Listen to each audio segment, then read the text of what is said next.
ஒரு தலைவராக மாற வேண்டுமா? உங்களுக்கு தேவை ராஜன் வீரர் எழுதிய பொக்கிஷமான புத்தகம். தேர்தலில் உறுதியாக வெற்றி பெறுவது எப்படி? Jain housing and constructions presents Jain's Adarsh avenue premium flats at குந்தம்பாக்கம் from ₹29 lakhs onwards. அதான் மிஸ்டர் கோல்ட், தரத்திலையும் அளவுலையும் நோ காம்ப்ரமைஸ். மிஸ்டர் கோல்ட் 100% கடலெண்ணெய்.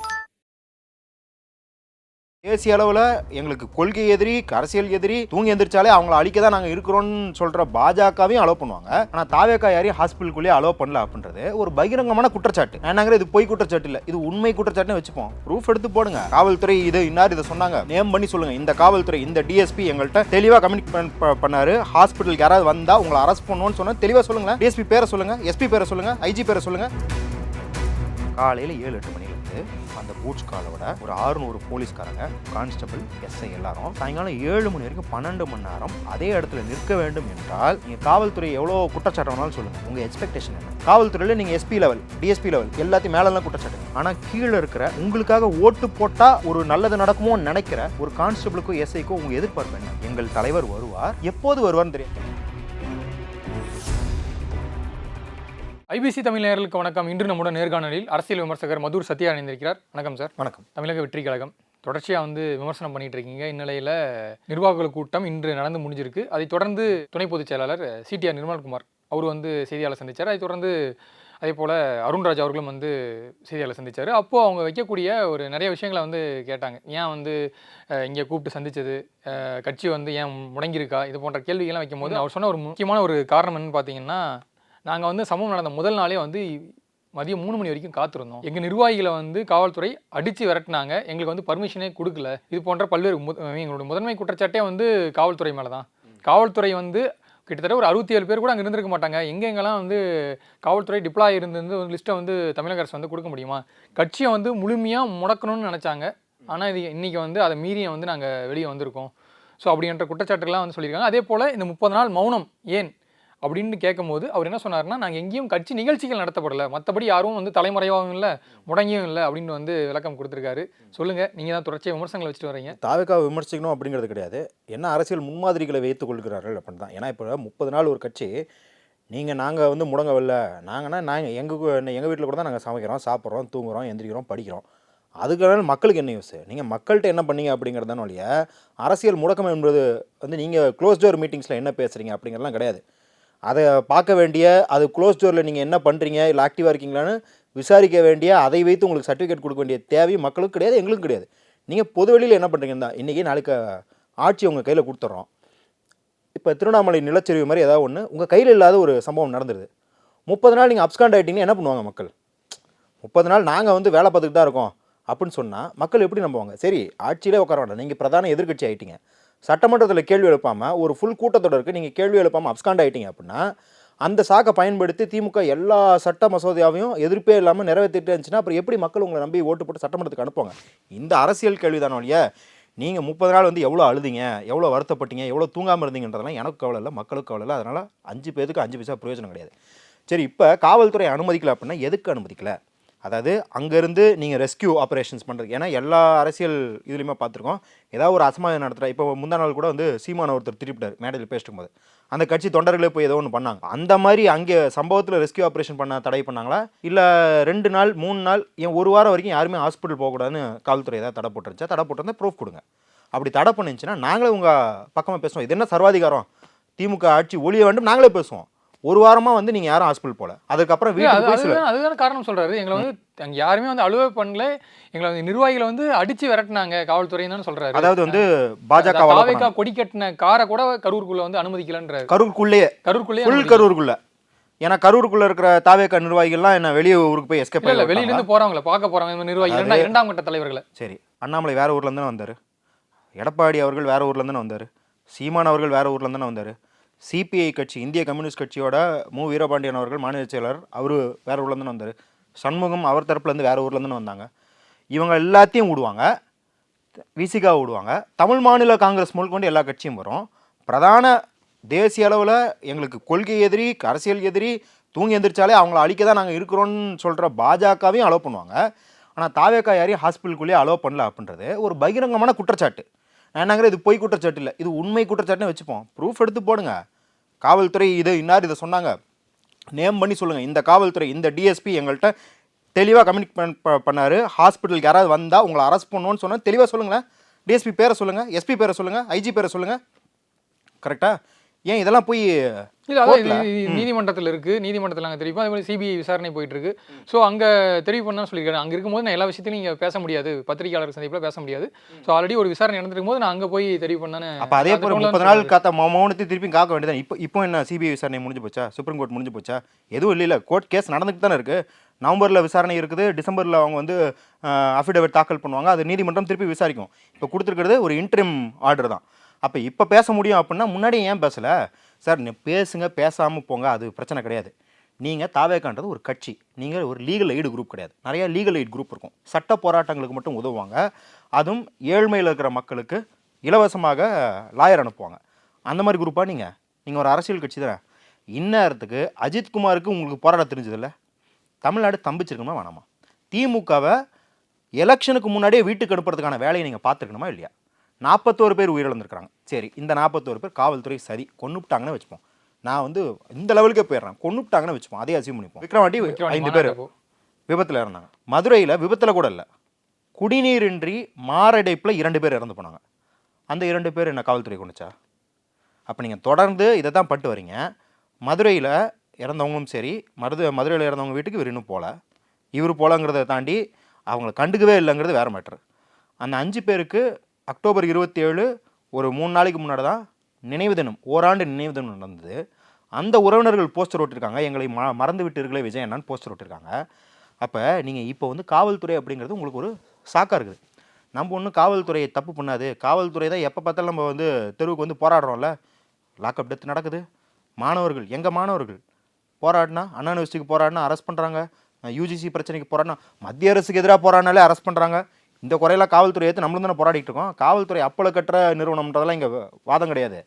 ஆனால் திமுகவை எதிர்க்கிறதாகட்டும், காவல்துறை எதிர்க்கிறதாகட்டும், நீங்கள் உண்மையான தரவுகளோட கட்டமைப்பு ரீதியான பிரச்சனைகளை அம்பலப்படுத்தினீங்கன்னா மக்களுக்கு அந்த நிறுவனங்கள் மேலேயும் அந்த கட்சி மேலேயும் இருக்கிற எதிர்ப்பு திடப்படும், உண்மையானதாகும், தீவிரமாகும். அதை வைத்து நீங்கள் மாற்றத்துக்கான அரசியலை பண்ணலாம். ஆனால் வதந்தியை பரப்புனீங்கன்னு வச்சுக்கோங்களேன், அது காவல்துறை ஆகட்டும், பாஜகவே ஆகட்டும். இப்போ பாஜகவை நாங்கள் வந்து 10 வருஷமாக காலையில் எந்திரிச்சா பாஜக தான் எதிர்க்கணும்னு இருக்கோம். அதுக்கு தான் நான் அரசியலுக்கே வந்திருக்கேன். ஆனாலும் பாஜகவுக்கு எதிராக எதிர்ப்பு பண்ணும்போது அவர்களை பற்றி வதந்தியை பரப்புனீங்கன்னு வச்சுக்கோங்களேன், அது அவங்களுக்கு சாதகமாக தான் அமையும். ஏன்னா இப்போ நீங்கள் என்ன பண்ணுறீங்கன்னா, காவல்துறைக்கும் திமுகவுக்கும் இந்த வதந்திகள் எல்லாம் பஸ் பண்ணி பாருங்கள், நாங்கள் நியாயமானவங்க தான், நாங்கள் அப்பள கட்டுறவங்க தான் அப்படின்னு பண்ணிக்கிறதுக்கு ஒரு வாய்ப்பு தெரியுங்க. இல்லை, சிடிஆர் நிர்மல்குமார் ஒரு கேள்வி முன் வச்சிருக்காரு. அது பார்த்தீங்கன்னா வந்து லாஜிக்காக பொதுவாக பார்த்தீங்கன்னா அது ஒரு லாஜிக்காக தான் இருக்குது. என்னன்னு கேட்டிங்கன்னா, காவல்துறை போதிய பாதுகாப்பை வழங்கவில்லை. காரணம், விஜய் அவருடைய வாகனத்தை பின்தொடர்ந்து கிட்டத்தட்ட ஒரு 2100 வாகனங்கள், கிட்டத்தட்ட 2 வீலர் கார் எல்லாம் மிக்ஸ்டாக வருது. ஸோ வரும்போது நாங்கள் அதை கண்ட்ரோல் பண்ண முடியாது. ஏன்னா ஒரு க்ளோஸ்டு ப்ரைவேட் பிளேஸில் நடக்குது, அங்கே வந்து ஒரு கூட்டம் கட்டுக்கடங்காமல் வருது, இல்லை அவங்க வந்து மரத்தில் ஏறுறாங்க, இந்த மாதிரி நிற்கிறாங்கன்னா அதை வந்து நாங்கள் வந்து தடுக்கிறதுக்கான வாய்ப்புகள் இருக்குது. இந்த மாதிரி ஒரு பொது வெளியில், ஒரு ரோட்டில், சாலைகளில், ஒரு பொது இடத்துல நடக்கும்போது அது முழுக்க காவல்துறை தான் வந்து பொறுப்பேற்றுக்கணும். ஏன்னா வந்து நாங்கள் அதுக்காக தான் காவல்துறையிட்ட போய் அனுமதி கேட்குறதே வந்து இந்த பாதுகாப்பு கேட்டு தான் வந்து அந்த மனுவே கொடுக்குறோம். அப்படி இருக்கும்போது இந்த பொதுவெளியில் நடந்த தவறுகளுக்கு வந்து எங்களை வந்து குற்றம் சாட்டுறது எப்படி? இது வந்து முழுக்க காவல்துறை தவறு தானே அப்படின்ற ஒரு கேள்வி முன்வைக்கிறார்ல. இது பார்த்தீங்கன்னா லாஜிக்காக தானே இருக்குது இந்த கேள்வி. இது தோற்றத்தில் லாஜிக்காக இருக்கிற மாதிரி ஒரு கேள்வி. பல கேள்விகள் உங்களுக்கு வந்து அது இடஒதுக்கீடுக்கு எதிரான வாதங்களும் சரி, மக்களுக்கு நிலம் பகிர்ந்து கொடுக்கறதுக்காகட்டும், இதுக்கு எதிரான எல்லா பிரச்சாரங்களும் தோற்றத்தில் நியாயமான கேள்விகளை போல் இருக்கும். உள்ளேருந்து பார்த்தா தான் உங்களுக்கு தெரியும் அதில் எவ்வளோ போலித்தனம் இருக்குன்னு. நீங்கள் பொது வெளியில் நடமாடுற மக்கள் தானே ஆட்சி பண்ணுறேன்னு வரீங்க, க்ளோஸ் டோரில் இதையும் ஆட்சி பண்ணணும்னு வரல. சரி, பொது வெளியில் உங்கள் ரசிகர்களை நீங்களே கட்டுப்படுத்த முடியாது அப்படின்னு நீங்கள் வாக்குமூலம் கொடுத்துக்கிறீங்க. அது நான் வந்து தப்பு ரைட்லாம் சொல்ல, எங்கள் ரசிகர்களை எங்களால் கட்டுப்படுத்த முடியாது, காவல்துறை கட்டுப்படுத்திக்கணும்னு சொல்கிறீங்க. இப்போ நாமக்கல்லேருந்து கரூர் வராங்க, அங்கே 4 பைக் வந்து சரிஞ்சு உழுவுது பைக்கில். அந்த பஸ்ஸை நிறுத்திட்டு ஒரு நிமிஷமாவது விஜய் இந்த மாதிரிலாம் பண்ணிங்கன்னா நான் அடுத்து 1 இன்ச்சு கூட நவர மாட்டேன், எல்லோரும் சேஃபாக வீடு போய் சேருங்கன்னு சொன்னாரா? நீங்கள் நான் வந்து சொன்னாரான்னு கற்பனைக்கு கேட்கல. எடப்பாடி அவர்கள், வைகோ அவர்கள், ஸ்டாலின் அவர்கள், சீமான் அவர்கள், விஜயகாந்த் அவர்கள், இவர்கள் எல்லோருமே அவர்களின் தொண்டர்களோ இல்லை ரசிகர்களோ இது போன்று செயல்பட்ட போது மைக்கிலேயே திட்டினது, நிறுத்த சொன்னது எல்லாம் பார்த்துருக்கோமா இல்லையா? அது போன்று விஜய் ஏதாவது செஞ்சாரா? காவல்துறை மேலே முழு பொறுப்பும் காவல்துறை, பொதுமக்கள் அப்படிங்கிற தரப்புலேருந்து முழு பொறுப்பும் காவல்துறை. ஆனால் உங்கள் தொண்டர்கள்ன்ற தரப்பில் நீங்கள் பொறுப்பு ஏற்றுக்கணும்னு சொல்ல, எந்த அளவு வரைக்கும் பொறுப்பு இருக்குன்னு நீங்கள் எனக்கு சொல்லுங்கள். அந்த அளவுக்கு தான் நீங்கள் மக்கள் மேலே அக்கறையோட மக்களை கட்டுப்படுத்த முடிகிற திறனோட வரீங்கன்னு நாங்கள் தெரிஞ்சுக்கிறோம். ஏன் அப்படின்னா, இப்போ சட்ட ரீதியாகவே சொல்லுவோம், national disaster management authority 2014-15 guidelines release பண்ணியிருக்கு. ஒரு ஈவெண்ட்டு நடத்தினா என்ன பண்ணணும் அப்படின்னு.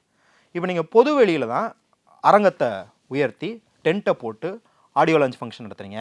சினிமாக்காரர்கள் அந்தந்த முதலமைச்சர், அது இப்போ ஜெயலலிதா அம்மாவாகட்டும், கலைஞராகட்டும், ஸ்டாலின் ஆகட்டும், எல்லாத்துக்கும் பாராட்டுகளை நடத்திருக்கீங்க. எல்லாத்துலேயும் போய் அவங்கள போற்றி புகழ்ந்து பாடியிருக்கிறீங்க. அது எல்லாமே பொது வெளியில் கிரவுண்டெல்லாம் எழுப்பி தான் பண்ணுறீங்க. அங்கே காவல்துறையை தாண்டி எத்தனை வாலண்டியர்ஸ் போடுறீங்க? நீங்கள் வந்து ஒரு இன்ச்சுக்கு இன்ச்சு நீங்கள் வாலண்டியர்ஸ் பார்ப்பீங்க. நீங்கள் ஆக்சுவலி பாத்ரூம் போகணுன்னு சொல்லிட்டா அவங்க வந்து ஐயோ ஏதோ நீங்கள் வந்து குண்டு போட வந்த மாதிரி பார்ப்பாங்க. அப்புறம் ஒருத்தரை கூட்டு வந்து அவர் போய் உங்களை பாத்ரூம் கூட்டு போவார். அந்தளவுக்கு வாலண்டியர்ஸ் போடுவாங்கல்ல. National disaster management authority guidelines படி இதெல்லாம் நடத்தும் நிறுவனர்களும் செய்ய வேண்டும். காவல்துறைக்கு ஒரு சதவீத பொறுப்பு இருக்குன்னா, நடத்துபவர்களுக்கும் ஒரு பொறுப்பு இருக்குது. கால்குலேஷன் போட்டு பார்த்தீங்க அப்படின்னா, அன்னைக்கு கரூரில் வந்த க்ரௌடுக்கு மினிமமாக ஒரு 350-360 வாலண்டியர்ஸ் போட்டுருக்கும். National disaster management authority calculations படி நீங்கள் வந்து ஒரு எஸ்டிமேஷன் படி தோராயமாக 360 வேணாங்க, 250 வாலண்டியர்ஸ் லிஸ்ட்டை கொடுப்பாங்களா? இவங்க தான் பொறுப்புன்னு சொல்லுவாங்களா? சப்மிட் பண்ணுவாங்களா? நாளைக்கு எஸ்ஓபி வருதுங்க, இனிமேல் நடத்தணும்னா நீங்கள் வாலண்டியர்ஸ் லிஸ்ட்டை ஃபோன் நம்பர் அட்ரஸோட கொடுத்தா மட்டும் தான், ஆதார் கார்டோட கொடுத்தா மட்டும் தான் உங்களுக்கு பர்மிஷன் தரும் அப்படின்னா கொடுக்க ரெடியா? சரி, இந்த காவல்துறை கூட்டத்தை கட்டுப்படுத்தலைங்க, விட்டாங்க, தவறிட்டாங்க, காவல்துறை குற்றம். நீங்கள் முந்தின நாள் வந்து முதியோர்கள் வராதீர்கள், குழந்தை இருப்பவர்கள் வராதீர்கள், கர்ப்பிணி பெண்கள் வராதீர்கள், இதெல்லாம் சொன்னீங்கல்ல. இப்போ காவல்துறை ஒவ்வொரு வீட்டுக்கும் போய் இது போன்ற இருக்கிற நபர்கள் வெளியே வந்தீங்கன்னா அரெஸ்ட் பண்ணிடுவோன்னு சொல்ல முடியுமா? சொல்ல முடியாது. இப்போ இதை அமல்படுத்த வேண்டிய பொறுப்பு யாருக்கு? மற்ற கட்சியில் எப்படி இதை பண்ணுறாங்க? ஏன்னா ஒரு மாவட்ட செயலாளர் கீழே ஒன்றிய செயலாளர், பகுதி செயலாளர் எல்லாம் இருப்பாங்க. அவங்களுக்கு கீழெல்லாம் ஒரு லிஸ்ட் இருக்கும். அந்த லிஸ்ட்டு இந்த பகுதியிலேருந்து இந்த தெருவுலேருந்து இத்தனை பேர் வராங்க, இத்தனை சேர் ஆர்டர் பண்ணணும், இத்தனை தண்ணி பாட்டில் ஆர்டர் பண்ணணும்னு ஃபுல் கட்டமைப்பு இருக்கும். அதில் கூட குறைச்சல் ஆகிட்டா மேலே இருப்பவர் அவரை பிடிச்சி வாங்குவாங்கன்னு வாங்கிடுவாங்க. ஏன்டா 50 பேர் கூட்டு வரேன்னு சொல்லிட்டு 200 பேர் கூட்டு வந்திருக்க, யார் உங்கள் அப்பாவோட சேருக்கு காசு தருவோன்னு கேட்பாங்க. இல்லை 50 பேர்னு சொல்லிட்டு ஏன்னா 5 பேர் தெரியுறீங்க, இப்போ வந்து பிடிச்சி கேட்டால் என்ன கூட்டமே வரலன்னு கேட்டால் யாரா பதில் சொல்கிறதுன்னு எல்லா கட்சியிலும் கேட்பாங்க. நீங்கள் எல்லா கட்சி மாநாடு. பட் விஜய்க்கு அப்படி கிடையாது. விஜய்க்கு வந்து ஒரு மாநாடு நடத்தினாங்க, அங்கே வந்து உங்களுக்கு எல்லாமே குடிநீர் வசதி எல்லா வசதியும் பண்ணியிருந்தாங்க, பைப் லைன்லாம் போட்டு RO பிளான்ட்லாம் பண்ணியிருந்தாங்க. பட் இது வந்து ஒரு எந்த பைப் லைனில் குடிச்சாங்கன்னு உங்களுக்கும் தெரியும், எனக்கு தெரியும். இல்லை விற்க வண்டி நான் சொல்றது வந்து மதுரையில் பண்ண 2 பேர் இறந்துருக்காங்களே, அவங்களுக்கு அந்த தண்ணி கனெக்ஷன்லாம் கிடைக்கலையா? சரி, அடுத்துக்கு இங்கே ஒரு பிரச்சாரம், ஒரு ரோட் ஷோவாக நடக்கும் போது எல்லா கட்சிகளும் வந்து நீங்கள் சொல்கிற மாதிரி வந்து ப்ராப்பராக பண்ணுறாங்களான்றது வந்து என்ன சொல்கிறது, ஒரு ரோட் ஷோ, இது வந்து ஒரு பொதுக்குழு கூட்டமாக நடத்துகிறாங்க அப்படின்னா அந்த இடத்துல வந்து நீங்கள் வாட்டர் பாட்டில்ஸ் இதெல்லாமே கொடுக்கணும். ஆனால் இது வந்து ரோட் ஷோ, வழியில் வந்து ஃபாலோ பண்ணிட்டு வரவங்களுக்குலாம் போயிட்டு தம்பி இந்தாப்பா வாட்டர் பாட்டில் கொடுக்க முடியாது. அதை தாண்டி இந்த எஸ்ஓபின்னு ஒன்று சொன்னீங்கல்ல, அது முறைப்படுத்தப்படாமல் நீங்கள் சொல்கிறீங்க நேஷனல் டிசாஸ்டர், அது எத்தனை பேருக்கு இருக்குன்றதே நீங்கள் வந்து அந்த ரூல்ஸ் அண்ட் ரெகுலேஷன் எத்தனை பேர் இருக்குன்றது இங்கே சாமானியர்களுக்கு தெரியும், கட்சிக்கு தெரியணும்ல, கட்சிக்கு தெரியணுங்கிறதெல்லாம் மாட்டான். ஸோ அப்போ அதிமுக திமுகலாம் இதை ஃபாலோ பண்ணி தான் இவ்வளோ இல்லை, அவங்க நேஷனல் டிசாஸ்டர் மேனேஜ்மெண்ட்டுங்கிற எஸ்ஓபி எல்லாம் எழுதுறதுக்கு முன்னாடியே அவங்க 50 வருஷமாக கட்சி நடத்திட்டு இருக்காங்க. ஒரு இடம்னா எவ்வளோ கூட்டம் வரும். இப்போ அதிமுக பரப்புரை போகுதில்ல, 2-3 மாதமாக போகுதில்ல, ஏதாவது ஒரு அசம்பாவிதம் நடந்திருக்கா? எவ்வளோ கூட்டம் வருது நீங்கள் வீடியோவில் பார்க்குறீங்களா? நான் தண்ணி பாட்டில் கொடுக்குறத சொல்லுங்க, ஒரு ஹியூமன் செயின், தாவேக்காரர்கள் ஒரு ஹியூமன் செயின் அங்கே பார்த்தீங்களா? வாலண்டியர்ஸ், அதாவது அங்கே தூக்கிட்டு போகிறதுக்கு தாவேக்கா துண்டை போட்டு போனவங்க ஜாஸ்தியா, போலீஸ்காரர்களும் அங்கேருந்து ரசிகர்களும் தூக்கிட்டு போனது ஜாஸ்தியா? போலீஸ்காரர்களும் ஜாஸ்தி தானே. அப்போ அங்கே உங்களுக்கான வாலண்டியர்ஸ் சார், நீங்கள் வந்து ஊரில் இருக்கிற எல்லா மக்களையும் கட்டுப்படுத்த வேணாம் சார். அந்த வேலுநாச்சியபுரத்தில் இருக்கிற அந்த மக்களே நிறைய பேர் குழந்தைங்களோட வீட்டு பக்கத்தில் 10 அடி இருக்குன்றதுனால வந்திருக்காங்க, தடுக்க முடியாதுன்னு வச்சுப்போம். வாலண்டியர்ஸோட வேலை என்ன? அப்போ உங்கள் கட்சிக்கு என்ன தான் வேலை? நீங்கள் ரோட் ஷோ அப்படின்னா அந்த ஒரு பஸ்ஸு மட்டும்தான் உங்கள் கட்சியா? கரூரில் உங்களுக்குன்னு இப்போ மதியழகனா மதிவானன் அவர் இருக்கார் இல்லையா, அவரோட வேலை தான் என்ன? அவரோட வேலை என்ன? முந்தின நாள் வந்துட்டு இந்த 12 மணிக்கு வருவாருங்க அப்படின்னு சொல்லிட்டு போகிறதா? இன்னொன்று, நீங்கள் 3 to 10 பர்மிஷன் வாங்கிட்டு பொதுச் செயலாளர் 12 மணின்னு சொல்கிறாரு, ட்விட்டர்லேயும் அதே போடுறாங்க, அதுக்கப்புறம் டெலிட் பண்ணிட்டாங்க. இப்போ நீங்கள் ஒரு எக்ஸ்பெக்டேஷன்ஸ், நீங்கள் காவல்துறையினருக்கும் சேர்ந்து தான் நீங்கள் முதலமைச்சராக போகிறீங்க, அதை தான் கேட்குறீங்க. காவல்துறையினரோட உரிமைக்கும் தான் நீங்கள் வந்து பொறுப்பு. ஒரு காவலாளி, ஒரு கான்ஸ்டபிள், நம்ம டிஜி, டிஐஜி, டிஜிபிலாம் அவங்க நம்ம எதிரிங்க, வர்க்க எதிரிங்க, அதிகார வர்க்கத்தை சேர்ந்தவர்கள். கான்ஸ்டபிள்ன்ற யார்? நம்ம வீட்டை சேர்ந்தவர் தானே, நம்ம சித்தப்பா பெரியப்பா மாதிரி தானே அவர். 12 மணி நீங்கள் வருவீங்க அப்படின்னா அவர் அங்கே எத்தனை மணிக்கு இருக்கணும்? அங்கே ஒரு 7-8 மணிலேருந்து மேனேஜ் பண்ணணும். காலையில் 7-8 மணிலேருந்து அந்த பூட்ஸ் காலோட ஒரு 600 போலீஸ்காரங்க, கான்ஸ்டபிள், எஸ்ஐ எல்லாரும் சாயங்காலம் 7 மணி வரைக்கும் 12 மணி நேரம் அதே இடத்துல நிற்க வேண்டும் என்றால் நீங்கள் காவல்துறை எவ்வளோ குற்றச்சாட்டு வேணாலும் சொல்லுங்கள், உங்கள் எக்ஸ்பெக்டேஷன் என்ன? காவல்துறையில் நீங்கள் எஸ்பி லெவல், டிஎஸ்பி லெவல் எல்லாத்தையும் மேலெல்லாம் குற்றச்சாட்டுங்க. ஆனால் கீழே இருக்கிற உங்களுக்காக ஓட்டு போட்டால் ஒரு நல்லது நடக்குமோன்னு நினைக்கிற ஒரு கான்ஸ்டபிளுக்கோ எஸ்ஐக்கோ உங்கள் எதிர்பார்ப்பு என்ன? எங்கள் தலைவர் வருவார், எப்போது வருவார்னு தெரியாது. ஏன்னா நீங்கள் 12 மணின்னு சொல்லிட்டு 7 மணிக்கு வருவோன்னு அவங்கள்ட்ட சொல்லலை. 12 மணிக்குன்னு சொல்லிட்டீங்க, எப்போ வருவார்னே தெரியாது. ஏங்க அவங்க 12 மணி நேரத்தை தாண்டி 16 மணி நேரம் 17 மணி நேரம் நின்றுக்கிட்டே இருக்கணும். இந்த 600 பேருக்கு இன்னொரு செகண்ட் ஷிஃப்ட்டு தேர்ட் ஷிஃப்ட் போட்டு நின்றுக்கிட்டே இருக்கணும். அப்படின்னா உங்கள் எதிர்பார்ப்பு என்னவாக இருக்கிறது? ஷூட்டிங்க்கு அவர் சொல்கிறாரு 6 மணி ஷூட்டிங்க்கு 6:15 போயிட்டா கூட நான் பெரும் குற்றம் இழைத்ததாக நினைக்கிற அளவுக்கு எங்கள் அப்பா என்னை ஒழுக்கப்படுத்திருக்காருன்னு சொல்கிறாரு. ஒரு கூட்டத்துக்கு லேட்டாக போகிறீங்க அப்படின்னும் போது நீங்கள் காவல்துறை மேலே எல்லா குற்றச்சாட்டும் வைங்க. காவல்துறை மேலே குற்றச்சாட்டு இது வரைக்கும் தமிழ்நாட்டுக்கு புதுசும் கிடையாது. நம்ம வச்சாத்தி போன்ற சம்பவங்களில் நூற்றுக்கணக்கான காவலர்களுக்கு தண்டனை வாங்கி கொடுத்துருக்குறோம். பல சாதிய பிரச்சனைகளில் காவல்துறையினர் ஆதிக்க சாதியினரோடு இருந்திருக்கிறாங்க அப்படின்னு சொல்லி காவல்துறையினர் யூனிஃபார்மை கலட்ட வச்சுருக்கிறோம். பெரிய யூனிட்ஸ் இங்கே கலைச்சிருக்கிறோம். இன்னமும் காவல்துறையில் ஸ்பெஷல் யூனிட்ஸ் அப்படின்னு சொல்கிற தனிப்படை இருக்கக்கூடாது. முதல்வர் அவர் அதை உடனே கலைத்து தீர வேண்டும்னு பல ஆண்டுகளாக கோரிக்கை வச்சு போராட்டம் நடத்தியிருக்கிறோம். நாங்கள் நடத்தியிருக்கோம் காவல்துறைக்கு எதிராக. நாங்கள் அரசே இருக்கோம். அதனால் காவல்துறையை நீங்கள் திட்டதெல்லாம் பிரச்சனை இல்லை. ஆனால் என்ன எதிர்பார்ப்பு வைக்கிறீங்க? நாளைக்கு என்ன கேட்பீங்க? சிஆர்பிஎஃப் வேணும்னு கேட்பீங்களா? பிஎஸ்எஃப் வேணும்னு கேட்பீங்களா?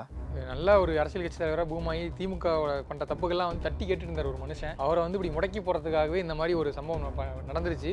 நடந்தது மட்டும் இல்லாமல் இப்போ வந்து அவரையே எல்லாருமே வந்து டார்கெட் பண்ணி அடிக்கிறாங்க. இந்த ஒரு மாதமாக நியூஸ் சேனல்ஸு, நியூஸ் பேப்பர்ஸ் எங்கே பார்த்தாலும் வந்து கரூர் விஜய், டிவிகே விஜய் எப்போ கரூர் போகிறாரு, இது போன்ற கேள்விகள் தான் முழுக்க நிறைஞ்சிருக்கு.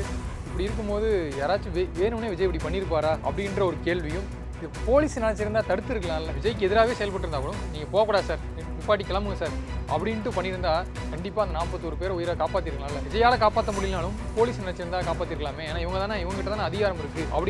அப்படி இந்த மாதிரியான சிந்தனைகள் யோசிக்கக்கூடிய மக்கள் இருப்பாங்கல்ல. இருப்பாங்க, கண்டிப்பாக இருப்பாங்க. இது விஜய், இந்த மக்கள் வந்து விஜய் ரசிக்கிறவோ இல்லை விஜயோட ஃபாலோவர்ஸாக இருக்க மாட்டாங்க. நார்மலாக ஒரு தலைவராக மாற வேண்டுமா? உங்களுக்கு தேவை ராஜன் வீரர் எழுதிய பொக்கிஷமான புத்தகம் தேர்தலில் உறுதியாக வெற்றி பெறுவது எப்படி? Jain housing and constructions presents Jain's Adarsh avenue premium flats at குந்தம்பாக்கம் from ₹29 lakhs onwards. அதான் மிஸ்டர் கோல்டு, தரத்திலையும் அளவுலையும் நோ காம்ப்ரமைஸ். மிஸ்டர் கோல்ட் 100% கடலெண்ணெய்.